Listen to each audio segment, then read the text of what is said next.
Municipal కార్మికుల ఐక్యత. ఆపాలి ఆప్కాస్ను రద్దు చేసి ప్రైవేట్ ఏజెన్సీలకు ఇచ్చే చర్యలను, ఆప్కాస్ను రద్దు చేసి ప్రైవేట్ కాంట్రాక్టర్లకి కట్టబెట్టే చర్యలను ఆపాలి, ప్రైవేట్ ఏజెన్సీలకు ఇచ్చే చర్యలను. మున్సిపల్ కార్మికుల ఐక్యత. పర్మనెంట్ చేయాలి మున్సిపల్ కార్మికులందరినీ వెంటనే, పర్మనెంట్ చేయాలి మున్సిపల్ కార్మికులందరినీ వెంటనే. చర్యలను ఆపాలి, ప్రైవేట్ ఏజెన్సీలకు అప్పగించే చర్యలను ఆపాలి, ప్రైవేట్ ఏజెన్సీలకు మున్సిపల్ కార్మికుల పనులను అప్పగించే చర్యలను పర్మనెంట్ చేయాలి మున్సిపల్ కార్మికులందరినీ వెంటనే, పర్మనెంట్ చేయాలి మున్సిపల్ కార్మికులందరినీ వెంటనే. సిఐటియు జిందాబాద్, సిఐటియు వర్ధిల్లాలి మున్సిపల్ కార్మికుల ఐక్యత, వర్ధిల్లాలి మున్సిపల్ కార్మికుల ఐక్యత. పర్మనెంట్ చేయాలి మున్సిపల్ కార్మికులందరినీ వెంటనే, పర్మనెంట్ చేయాలి మున్సిపల్ కార్మికులందరినీ వెంటనే. సిగ్గు సిగ్గు మున్సిపల్ కార్మికుల పనిని కాంట్రాక్టర్లకు అప్పగించడం, సిగ్గు సిగ్గు కాంట్రాక్టర్లకు అప్పగించే చర్యలు చేపట్టడం, మున్సిపల్ కార్మికుల యొక్క పనిని కాంట్రాక్టర్లకు అప్పగించే చర్యలు చేపట్టడం. కార్మికులకు సంబంధించి గతంలో ప్రభుత్వ ఏజెన్సీ అయినటువంటి ఆప్కాస్లో ఉండేటువంటి వాళ్ళు ఈ ఆప్కాస్నే రద్దు చేయాలని చెప్పేసి గతంలో యూనియన్గా సిఐటిగా మేము అనేక పోరాటాలు చేశాం. ఆప్కాస్ రద్దు చేసి మమ్మల్ని అందరినీ కూడా పర్మనెంట్ చేయాలని చెప్పాం. ప్రైవేట్ ఏజెన్సీలు గతంలో రద్దు చేశారు, సంతోషం. కానీ ఆప్కాస్ స్థానంలో మమ్మల్ని అందరినీ కూడా పర్మనెంట్ చేయాలని చెప్పేసి పెద్ద ఎత్తున పోరాటాలు చేశాం. కానీ ఆ గత ప్రభుత్వం చేయలే. ఇప్పుడు కొత్తగా వచ్చినటువంటి కూటమి ప్రభుత్వం ఆప్కాస్ను రద్దు చేసి ఏదైతే పాత పద్ధతి ఉందో ప్రైవేట్ ఏజెన్సీలకి కాంట్రాక్టర్లకు అప్పచెప్పేదానికి మంత్రి మండలి సమావేశమై తీర్మానం చేసి మేము ఆప్కాస్ను రద్దు చేసి మళ్ళీ ప్రైవేట్ ఏజెన్సీకి అప్పచెప్తామనేటువంటి పద్ధతుల్లో ఈరోజు మంత్రి మండలి నిర్ణయించడం చాలా బాధాకరం. దీనికి నిరసనగా మున్సిపల్ కార్మికులందరం కూడా ఐక్యమై పెద్ద ఎత్తున పోరాటాలు చేయాల్సినటువంటి అవసరం ఉంది. ఈ మాట ఎందుకు చెప్తున్నామంటే గతంలో ప్రైవేట్ ఏజెన్సీలకు అప్పచెప్పినప్పుడు మధ్యవర్తులు జీతాలు సక్రమంగా ఇవ్వక, అదేవిధంగా వర్కర్స్ను తగ్గించి పనిభారం పెంచి అనేక ఇబ్బందులకు గురి చేశారు. అటువంటి పరిస్థితుల్లోనే నెల్లూరు కార్పొరేషన్లో కావచ్చు అనేక సంస్థల్లో కూడా ప్రైవేట్ ఏజెన్సీలు లేవు. కానీ ఇప్పుడు ఖచ్చితంగా ఏదైతే అధికార పార్టీ నాయకులు ఉన్నారో వాళ్ళకి కాంట్రాక్టర్లకు అప్పచెప్పి మున్సిపల్ కార్మికుల యొక్క కడుపులు కొట్టేదానికి కూటమి ప్రభుత్వం సిద్ధపడతా ఉంది.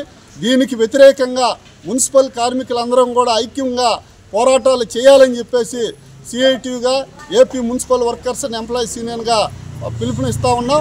అందరూ కూడా ఈ ఆప్కాస్ని రద్దు చేస్తే మాత్రం ఖచ్చితంగా పర్మనెంట్ చేయాలనేటువంటి డిమాండ్తో ఈ పోరాటాలు అందరూ కూడా భాగస్వాములు కావాలని చెప్పేసి విజ్ఞప్తి చేస్తూ ఉన్నాం. ఆంధ్రప్రదేశ్లోని వివిధ ప్రభుత్వ శాఖల్లో ఉన్న కాంట్రాక్ట్ అవుట్సోర్సింగ్ ఉద్యోగుల యొక్క బాధ్యతని ప్రైవేట్ కాంట్రాక్టర్లకి, ప్రైవేట్ ఏజెన్సీలకి అప్పగించాలని ఆంధ్రప్రదేశ్ రాష్ట్ర మంత్రివర్గంలో నిర్ణయం చేసినట్టు ప్రకటించారు.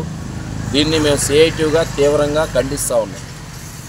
హక్కులు మెరుగుపడాలి కానీ ఉన్న హక్కుల్ని తీసేసి మరింత దిగజార్చేటటువంటి చర్యలకి నిర్ణయం చేయడం అనేది నిజంగా చాలా చాలా విచారకరం, సిగ్గుచేటు పడాల్సినటువంటి విషయం. తక్షణమే ఈ నిర్ణయాన్ని ఉపసంహరించుకోవాలి. ఇంకా కూడా గత 25-30 ఏళ్ల నుంచి అంటే ఈ కాంట్రాక్ట్ అవుట్సోర్సింగ్ వ్యవస్థ అనేది మనుగడలోకి వచ్చిన తర్వాత ఆ ఘనత కూడా చంద్రబాబు నాయుడుదే. అంత చంద్రబాబు నాయుడు అవుట్సోర్సింగ్ వ్యవస్థ అనేటటువంటిది మనుగడలోకి తెచ్చిందే ఆంధ్రప్రదేశ్లో చంద్రబాబు నాయుడు గారే. ఆనాడు ఉన్నటువంటి అనేక మంది ముఖ్యమంత్రులుగా చేసిన వాళ్ళందరూ ఈ అవుట్సోర్సింగ్ వ్యవస్థను రద్దు చేయాలని పోరాడారు. జగన్ గారు కూడా గత గవర్నమెంట్ హయాంలో అసెంబ్లీలో పాదయాత్రలో మేము అధికారంలోకి వస్తే పర్మనెంట్ చేస్తామని పెద్ద ప్రకటనలు చేస్తేనే జగన్ అయినా గెలిచాడు. గెలిచిన తర్వాత మరలా అది చేయలేదు, అందుకే మళ్ళీ ఇంటికి పోయాడు. ఇప్పటికైనా చెప్తున్నాం, మన కూటమి ప్రభుత్వంలో ఉప ముఖ్యమంత్రి గారు ఉన్నారు, పవన్ కళ్యాణ్ గారు, పెద్ద పెద్ద ఉపన్యాసాలు చేస్తూ గుడులు తిరుగుతూ ఉన్నారు. ఒకటి చెప్తున్నాం, ఈరోజు నిజమైన ప్రజాసేవకులుగా ప్రజల యొక్క అనేక రకాలైనటువంటి వైరస్సులతో పోరాడుతూ ప్రజల ఆరోగ్యాల్ని కాపాడుతున్నది మున్సిపల్ కార్మికులు, గ్రామ పంచాయతీల్లో పనిచేసే కార్మికులు. వారు దళితులు, గిరిజనులు, అట్టడుగులో ఉన్నటువంటి బలహీన వర్గాల ప్రజలు. వీరిని సామాజికంగా, ఆర్థికంగా అభివృద్ధి చేయడమే ప్రభుత్వం యొక్క ప్రధానమైనటువంటి లక్ష్యంగా ఉండాలి. అంతేగాని వీరి జీవితాల్ని మరింత దిగజార్చే విధంగా, వీరి జీవితాల్లో ఉన్న హక్కుల్ని కాలరాసే విధంగా ఈ ప్రభుత్వం నిర్ణయాలు తీసుకుంటే సిఐటియుగా చూస్తూ ఊరుకునేది లేదు.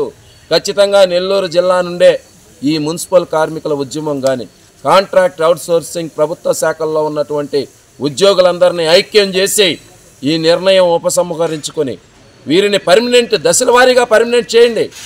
ఈ హక్కు ఉంది, సుప్రీంకోర్టే చెప్తుంది. అందుకని ప్రభుత్వం ఈ రకమైన నిర్ణయాలు కానీ అమలు చేయకపోతే మేము సిఐటియుగా ఈ ఉద్యమాన్ని మరింత తీవ్రతరం చేస్తాం. దానికి బాధ్యత ప్రభుత్వమే వహించాల్సి ఉంటుందని చెప్పి ఈ సందర్భంగా తెలియజేస్తుంది. కూటమి ప్రభుత్వం వచ్చి 8 నెలలు అయింది. మంత్రి నారాయణ గారు మంచి మెజారిటీతో గెలిచారు. అయినా ఏ వర్గాలకైతే పనిచేయాలో ఆ వర్గాలను వదిలేసి వాళ్ళని ఏ విధంగా ఇబ్బంది పెడుతున్నది చిన్న నిదర్శనం. ఎందుకంటే గతంలో కూడా ఆయన మంత్రి గారిగా ఉన్నప్పుడు అనేక పోరాటాలు మున్సిపల్ కార్మికులు ఐక్యంగా ఉండి పోరాటం చేశారు. గత ప్రభుత్వం ఆప్కాస్ అనేది ప్రవేశపెట్టింది. ఆ ఆప్కాస్ అనేది పేద ప్రజలకి, అలాగే అనేక వృత్తుల్లో పనిచేస్తున్న వాళ్ళకి, ముఖ్యంగా మున్సిపల్ కార్మికులకి, వెనకబడిన తరగతులు ఎస్టీ ఎస్సీలు ఎక్కువ మంది దీంట్లో ఉంటారు, వాళ్ళు కూడా మేలు జరుగుతుందని ఆశించాం. కానీ మంత్రి మండలంలో కూర్చొని దీన్ని ఎట్ట రద్దు చేయాలని మాట్లాడుకునేంత ఇది కాదు. దయచేసి ఆప్కాస్ని కొనసాగించాలి. గతంలో ఇంటి అనేక పోరాటాలు మా మున్సిపల్ కార్మికులను పర్మిట్ చేయాలని చేస్తున్నాం.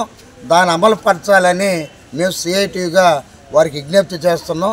జనానికి సంబంధించిన విషయంలో మీరు మంత్రి మండలి వేసుకోవాలి, కానీ ఏట్ల రద్దు చేయాలనే దాని మీద కాదు. అసలు ఆప్కాస్ అనేది దేనికనేది ముందుగా మీ మంత్రి మండలం ఇంకోసారి కూర్చొని మాట్లాడుకోవాలని సిఐటిగా మేము విజ్ఞప్తి చేస్తున్నాం. లేని పక్షంలో గతంలో అయితే ఏ విధంగా అయితే రోడ్లలోకి వచ్చి కార్మికులు పోరాటం చేశారో అది తప్పదని తెలియజేస్తూ మరొకసారి మీరు ఈ యొక్క ఇష్యూ మీద మేల్కోవాలని గుర్తు చేస్తున్నాం.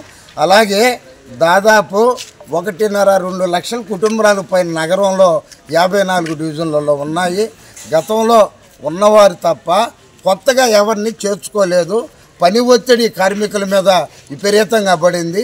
ఇది చాలదన్నట్టు ఇంకా ఏ విధంగా వీళ్ళ మీద పని ఒత్తిడి పెంచాలని ప్లాన్ చేస్తున్నారు. ఇది సరైనది కాదని చెప్పని మేము ఈ మంత్రి గారికి, అలాగే మన జిల్లాలో ఉన్న ఎమ్మెల్యేలకి వాళ్ళందరూ కూడా విజ్ఞప్తి చేస్తున్నాం. అట్లా దాన్ని కానీ మార్చుకోకపోతే మాత్రం మళ్ళీ కూడా మేము రోడ్లోకి రావటం అంటే మీరు కూడా రోడ్లోకే వస్తారని చెప్పని మీకు తెలియజేస్తున్నాం.